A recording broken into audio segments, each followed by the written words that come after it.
Hello guys! Welcome back to my channel. Oh, it's back. Nagbo-vlog na naman ako. So, kahapon may nabili akong, tingnan nyo na lang.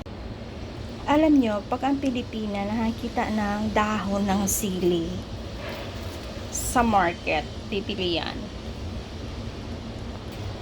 Kapag may kasamang green na papaya, ang iisipin lagi niyan, syempre, tinola, diba? Charot! Diba kompleto?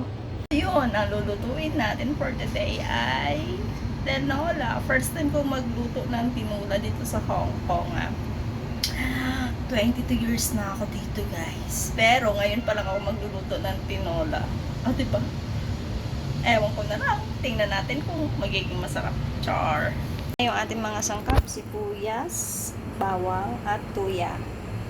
So, dahil may inflammation ako, ang aking oil ay olive oil again. So, ito na yung ating manok. Naugasan ko na. Ready to cook na ito lahat. So, simulan na natin ang pagluluto. Chat.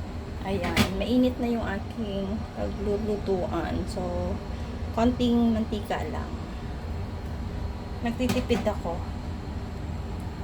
Bahala kayo guys kung ano yung unahin nyo. Basta sa akin bawang. So, mabilisan na to. Kasi malapit nang mag-11 my gosh.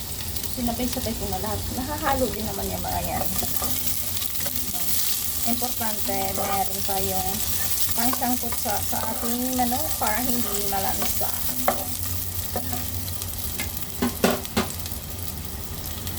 Hindi natin bahay kaya kailangan mabilisan. At least nakakapagluto pa o kahit paano.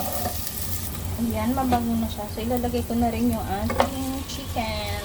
Saka gisa-gisahin ko lang hanggang sa maluto ng konti yung ating manok. Saka natin sasabawan.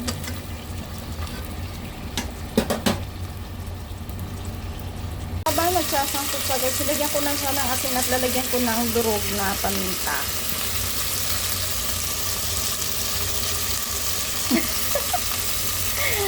So, lalagyan ko muna pala. Ayan. Okay na siya. Ilalagay ko na yung papayas. Isa.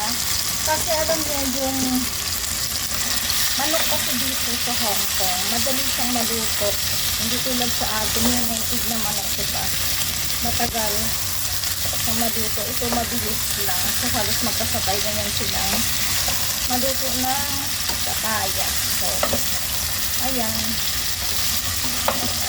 Gigisa lang natin ng konti bago yung sabaw. Mamantika yung manok, sobrang taba. Ayun dami niyang mantika. Ilalagyan ko na siya ng sabaw. Tatlong ganyan, tatlong mangkok. Dalawa lang pala. Dalawang tao lang yung kakain. So yun, hintayin lang natin yan na maluto, kumulo-kulo at maluto. Okay na yan guys, kasi nalagyan ko na ng asin kanina habang sinasangkot sa. So, hintayin ko na maluto. Titikman, titimplahan kung kulang. So, pampalasa ko pala ay asin at paminta lang talaga. Ganun lang ako kasimple magluto. So, ayan diba, kulong-kulo talaga yan guys. Kasi, ako kayo sa mga Chinese, mas masarap ang sabaw kapag kulong-kulo yung tubig talaga. So, ganyan yan. Kukuluan natin yan ng mga 20 minutes. So, medyo kakaiba akong magluto. Gawa ng meron akong nararamdaman sa katawan ko. So, para malaman ko kung luto na yung ating pagkain or sakto na yung pagkaluto nito, tinitikman ko siya. Tinitikman ko yung pagkain kasi doon lang ako umaasa ng lasa na masarap. So, titikman ko kung masarap na yung lasa ng sabaw. Ibig sabihin, luto na siya.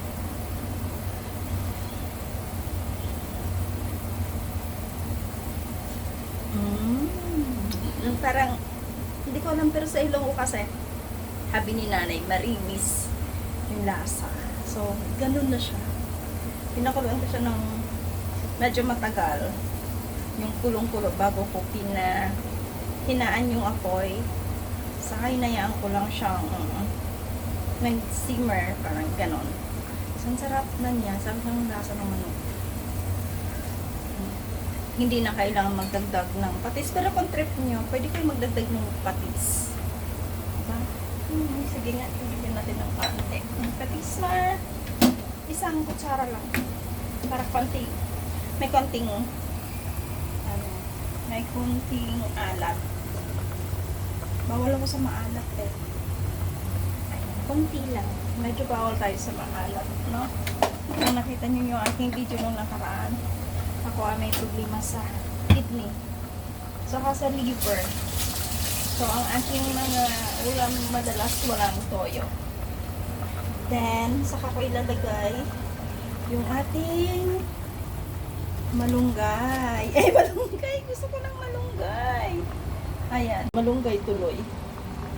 Yung ating dahon ng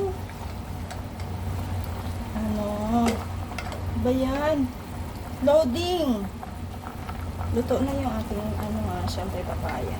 Dahon ng ating sili. My God, puro malunggay yung iniisip. O, diba? Nilutuin na natin. Saglit, okay na yan.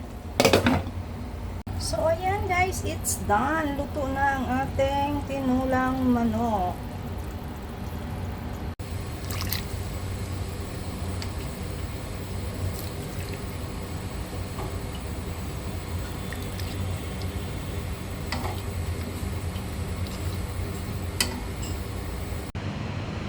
Ito para sa akin, syempre kakain ako. At alam niyo ba na ngayon ay Sabado? So yung iba, baon ko bukas. Dito na naman kami sa bahay ni Regina na walang pinapakain sa amin. Charot. Baon naman Meron sila. ba?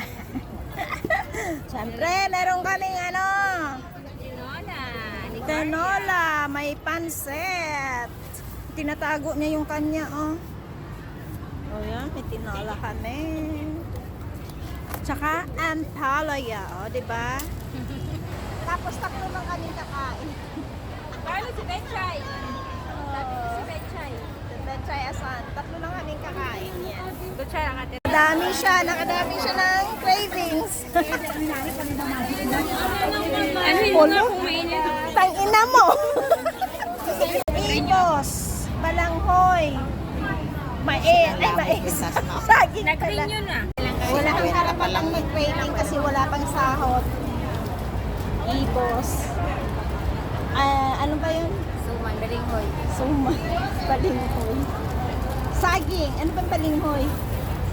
Kahoy!